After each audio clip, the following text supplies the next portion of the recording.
নিজে যদি আপনি বুস্ট করতে চান সেক্ষেত্রে সবার আগে আপনার যে জিনিসটা প্রয়োজন সেটা হচ্ছে বুস্ট করার হাউটা, নলেজটা, জ্ঞানটা, যে কীভাবে এটা করতে হয়। অনেকে মনে করেন যে আমার একটা কার্ড আছে, আমি ডলার সিলেক্ট করে দিলাম, ওইখানে কিছু কিওয়ার্ড আছে, ওগুলো সিলেক্ট করে দিলেই হয়ে গেল। জিনিসটা ঠিক এভাবে কাজ করে না। মার্কেট অনেক কম্পিটিটিভ, অনেক কিছু মাথায় রেখে আপনাকে অডিয়েন্স ক্রিয়েট করতে হয়, এবং শুধু কয়েকটা কিওয়ার্ড দিয়ে আমার অডিয়েন্স ক্রিয়েট করাটা অ্যাকচুয়ালি ফুলফিল হয়ে যায় না। এর সাথে আরও অনেক কিছু করতে হয়।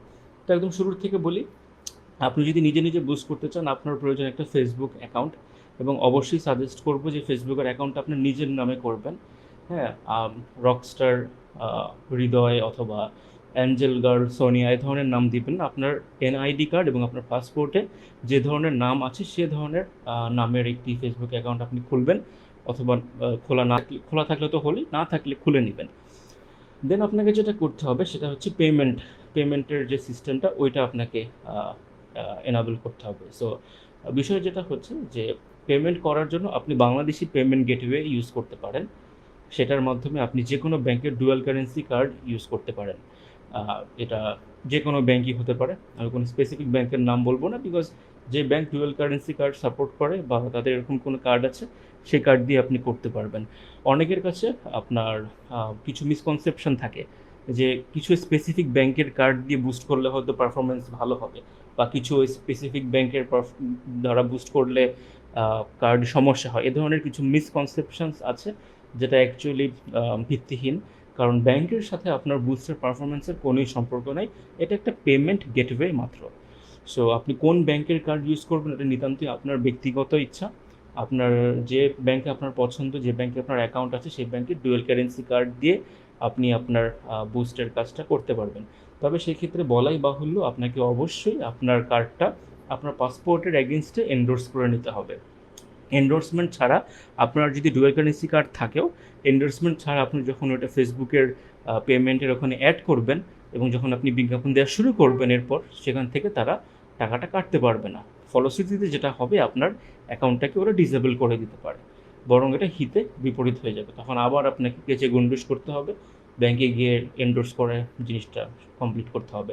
তো প্রথম ধাপ হচ্ছে আপনি একটি ডুয়াল কারেন্সি কার্ড নেবেন, যে কোনো ব্যাংকের কার্ড হতে পারে। দেন আপনার নিজস্ব পাসপোর্টই আপনি এন্ডোর্স করিয়ে নেবেন ডলার অ্যামাউন্ট, যে পরিমাণ আপনি মনে করেন আপনার খরচ হতে পারে সে ধরনের অ্যামাউন্ট আপনি এন্ডোর্স করিয়ে নেবেন। এবং তাদের ব্যাংকের নিজস্ব কিছু পলিসি থাকে, কিছু সিস্টেম থাকে, হয়তো ই কমার্সটা আলাদা করে ফোন দিয়ে কথা বলে অন করতে হয় বা ইত্যাদি, সেই পলিসি অনুযায়ী আপনি ফলো করবেন। তো যখন আপনার এন্ডোর্স করা হয়ে যাবে ডুয়েল কারেন্সি কার্ড, দেন আপনার পেমেন্ট করার জন্য আপনার কার্ডটা প্রস্তুত। তবে অবশ্যই এখানে আপনার ব্যালেন্স রিচার্জ করে নিতে হবে।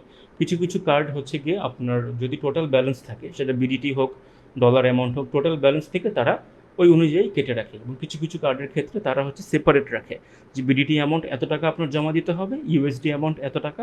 দেন যখন আপনি কোনো ধরনের ই কমার্সের পারচেস করবেন, অনলাইনে কিছু পারচেস করবেন, দেন ইউএসডি পোর্শন থেকে আপনার টাকাটা কাটবে। সো এটা অ্যাকচুয়ালি আপনার উপর ডিপেন্ড করবে, এবং ব্যাংকের ইসের উপর ডিপেন্ড করে, সিস্টেমের উপর ডিপেন্ড করে যে কোনো একটা, এবং সে অনুযায়ী আপনি প্রসিড করতে পারবেন। সো আপনার ফেসবুক অ্যাকাউন্ট হয়ে গেল, আপনার ডুয়াল কারেন্সি কার্ড এন্ডোর্স করানো শেষ, ব্যালেন্স রিচার্জ করা শেষ।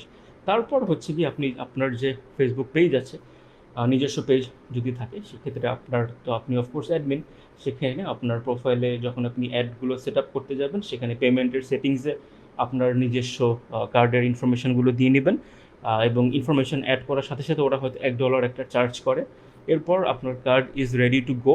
এরপর যখন আপনি বুস্ট করতে চান, সেখানে আপনার টার্গেটিং, আপনার ডেমোগ্রাফিগুলোর উপর ভিত্তি করে আপনাকে সিলেক্ট করতে হবে, এবং সেটা একটা বিশদ সাবজেক্ট, এবং যেটা হয়তো একটা ভিডিওতে বলে বোঝানো সম্ভব না যে বুস্টের জন্য কীভাবে কী টার্গেট করলে বেটার এবং কী ধরনের টার্গেটিং আছে ইত্যাদি ইত্যাদি। তবে আমার রেকমেন্ডেশন হচ্ছে, যদি আপনি প্রফেশনাল কারোর সাহায্য নেন, এটা আপনার জন্য ভালো হবে, আপনার খাটনি কম হবে, বিকজ অ্যাজ অ্যান এন্টারপ্রেনিওর আপনার অ্যাকচুয়ালি অনেক কাজ। এই বুস্টের পিছনে মাথা না ঘামায় আপনি বরং আপনার বিজনেস ডেভেলপমেন্টের পিছনে ফোকাস করেন, অথবা কীভাবে আপনি কাস্টমার আরও গেইন করবেন সেদিকে ফোকাস করেন।